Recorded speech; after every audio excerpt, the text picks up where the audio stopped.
फैसलाबाद की रूहानी गलियों से लेकर दुनिया के बड़े मंच तक एक आवाज़ जो हर सरहद जुबान और दिल को पार कर गई। ये कहानी है उस्ताद नुसरत फ़तेह अली खान की, कवाली के शहंशाह की। अस्सलाम वालेकुम जी, मैं हूँ फिरोज चौधरी और आप इस वक्त देख रहे हैं क्लिक मी पाकिस्तान। नाज़रीन, नुसरत फ़तेह अली खान 13 अक्टूबर 1948 को फैसलाबाद पाकिस्तान में पैदा हुए। नुसरत फ़तेह अली खान का असल नाम परवेज़ था, एक म्यूज़िक भरी फैमिली का हिस्सा। उनके वालिद उस्ताद फ़तेह अली खान और उनके चाचा उस्ताद मुबारक अली और उस्ताद सलामत अली क्लासिकल और कवाली के मशहूर उस्ताद थे। नाज़रीन, नुसरत फ़तेह अली खान के नाम के हवाले से आपको एक दिलचस्प वाक़या सुनाना चाहूँगा। जैसा कि मैंने आपको बताया कि नुसरत फ़तेह अली खान का असल नाम परवेज़ था, लेकिन एक ख्वाब ने उनकी ज़िंदगी, उनका नाम बदल दिया। उन्होंने एक ख्वाब देखा जिसमें एक रूहानी शख्स उन्हें नुसरत फ़तेह अली खान के नाम से पुकार रहा है, जिसके बाद उनका नाम नुसरत रखा गया। नुसरत फ़तेह अली खान को बचपन से ही मौसीकी का शौक़ था और वो संगीत को अपनी ज़िंदगी का हिस्सा बनाना चाहते थे, लेकिन उनके वालिद ये चाहते थे कि ये पढ़ लिख कर डॉक्टर बने। लेकिन नुसरत फ़तेह अली खान पढ़ाई में इतने ख़ास नहीं थे और वो अपने वालिद से छुप छुप के रियाज किया करते थे। लेकिन एक बार उनके वालिद ने उनको रियाज करते हुए सुन लिया और वो उनके पास गए और कहा कि तुम मौसीकी को अपनी ज़िंदगी में ला सकते हो, लेकिन बनना तुमने डॉक्टर ही है। लेकिन उसके बाद नुसरत फ़तेह अली खान ने अपने वालिद से मौसीकी की क्लासेस लेना शुरू कर दी, लेकिन ये साथ लंबे अरसे तक ना चल सका। 1994 में नुसरत साहब के वालिद साहब का इंतकाल हो गया, जिसके बाद नुसरत फ़तेह अली खान ने अपनी फैमिली की लेगेसी को आगे बढ़ाते हुए मौसीकी में कदम रखा और पढ़ाई को खैराबाद कह दिया। उन्होंने अपने चाचा उस्ताद मुबारक अली और उस्ताद सलामत अली खान से मौसीकी सीखना शुरू कर दी। अपने वालिद की 40वीं पर जब नुसरत साहब परफॉर्मेंस शुरू करने लगे, सब लोग ये कहने लगे ये लड़का अपने वालिद का नाम रोशन कैसे करेगा। लेकिन जब नुसरत साहब ने हक अली अली गाया तो पूरा मजमा इकट्ठा हो गया।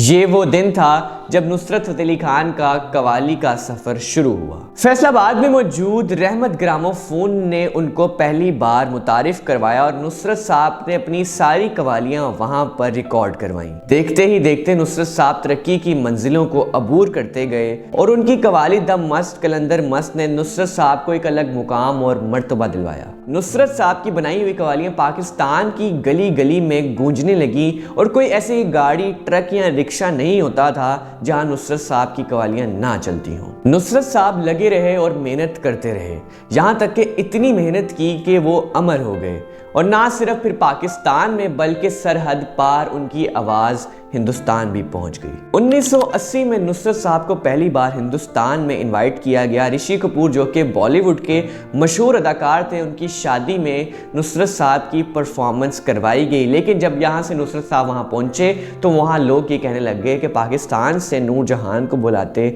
मेहदी हसन को बुलाते, ये किस कवाल को बुला लिया है। लेकिन जब नुसरत साहब ने कवाली शुरू की तो वहाँ बैठे लोग इतना महजूज हुए, जहाँ 1.5 घंटे का टाइम था वो बढ़ाकर 4 घंटे कर दिया। ऋषि कपूर की शादी भी बुलाया गया, तो वो मेरी ज़िंदगी की पहली परफॉर्मेंस पाकिस्तान के बाहर थी। नाज़रीन, नुसरत साहब दिन रात मेहनत करते रहे और फिर ना सिर्फ बॉलीवुड से बल्कि उनको हॉलीवुड से भी ऑफर आना शुरू हो गई। 1985 में पॉप लेजेंड माइकल जैक्सन ने नुसरत फ़तेह अली खान को अपनी एल्बम में कोलैबोरेट करने का इनवाइट दिया, लेकिन नुसरत साहब ने मसरूफियात की वजह से उन्हें इनकार कर दिया। नाज़रीन, तसव्वुर करें नुसरत साहब और माइकल जैक्सन का कोलैबोरेशन। नाज़रीन, नुसरत साहब ने एक मिसाल कायम की कि उनका कैरियर दूसरे कवालों के लिए एक मिसाल है। 1997 में नुसरत साहब का नाम गिनीज वर्ल्ड रिकॉर्ड में लिखा गया, क्योंकि नुसरत साहब ने 125 एल्बम रिकॉर्ड की थी, जो कि इससे पहले किसी भी कवाल ने नहीं की थी। नाज़रीन, एक और दिलचस्प वाक़या आपको बताता चलूं कि एक बार नुसरत फ़तेह अली खान को जापान में